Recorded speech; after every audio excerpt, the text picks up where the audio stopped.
Invité de ce journal pour nous parler de ce dossier, Isabelle Richard, bonjour. Bonjour. Vous êtes chef d'entreprise et vous travaillez essentiellement avec la Chine. Vous dirigez une agence de design en produits de consommation grand public. Vos interlocuteurs sont des Chinois pratiquement quotidiennement. Comment ça se traduit au quotidien pour vous, justement, cette pneumopathie? C'est un obstacle aux affaires?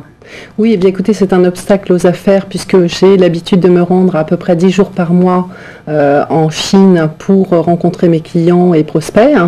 Je n'y suis pas allée au mois d'avril, en dépit du fait qu'il y avait cette foire de Canton qui est la foire internationale et qui draine des clients acheteurs du monde entier. Nous avons mis en place des actions correctives pour dialoguer avec nos clients via donc un système de vidéoconférence que nous avons mis en place. Vous disiez que vous n'avez pas assisté, vous n'avez pas voulu faire le déplacement à Canton. Pourquoi? Pour des raisons personnelles, pour des raisons de protection médicale? Eh bien écoutez, pour des raisons médicales, parce que il est vrai que cette pneumopathie a été très médiatisé au mois d'avril, que ce salon a lieu en ce moment même et que, d'après les sources que j'ai, la plupart des étrangers ne sont pas venus. Donc j'ai eu un certain nombre de clients au téléphone qui exposaient et qui exposent toujours sur ce salon. Et effectivement, c'est une foire qui est morte-née puisqu'il n'y a pas de visiteurs. Et j'ai également appris que la plupart des chefs d'entreprise, si vous voulez, des usines, qui normalement sont présents sur les stands, n'y étaient pas. Est-ce que d'ores et déjà vous enregistrez une baisse de votre chiffre d'affaires? Non, je pense que les répercussions se feront dans 2 mois. Il faut savoir qu'à l'issue de cette foire de Canton, en général, nous avons beaucoup de commandes puisque nos clients à nous, industriels, rencontrent leurs propres clients et que j'ose supposer que de par le fait qu'ils n'aient pas pu voir leurs clients et donc avoir un feedback sur la demande des produits qu'ils pourraient avoir dans les mois à venir, nous aurons des répercussions sur notre activité. Alors vous mettez en place des mesures justement pour contrecarrer les répercussions de cette pneumonie atypique. Oui. Quelles sont-elles? Alors tout d'abord, nous avons fait 20% sur nos prix pour toute commande passée jusqu'au 15 mai.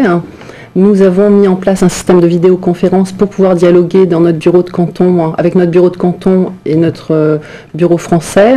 Nous avons également proposé, puisque tous nos projets sont suivis sur le web, nous avons mis en place pour soutenir nos clients chinois, la possibilité pour eux de présenter 5 produits qu'ils souhaitent vendre à leurs clients américains, européens. Donc on essaie de mettre en place des actions correctives justement pour leur montrer tout d'abord que nous les soutenons et puis ensuite pour dynamiser le commerce que nous avons avec eux. Dernière question, vous essayez de faire face au quotidien, mais concrètement, est-ce que vous comptez revenir bientôt en Chine malgré les menaces qui persistent? Voilà, alors moi j'ai l'intention de m'y rendre le 6 mai.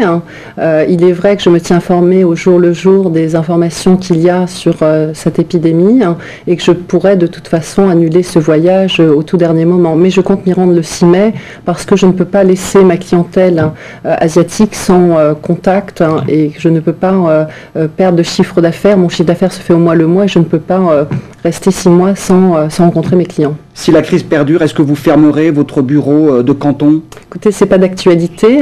D'autre part, je dois dire que ma présence en France me permet aujourd'hui de contacter la grande distribution et des fabricants et des marques de produits de grande consommation avec lesquels nous souhaiterions travailler. Et j'espère que nous allons y arriver. Cela nous permettra peut-être de proposer justement les services de notre bureau de suivi de projet en Chine à ces clients européens avec lesquels nous souhaiterions travailler aujourd'hui. Isabelle Richard, merci. On l'a compris, cette chef d'entreprise prépare peut-être déjà une reconversion sur le marché européen.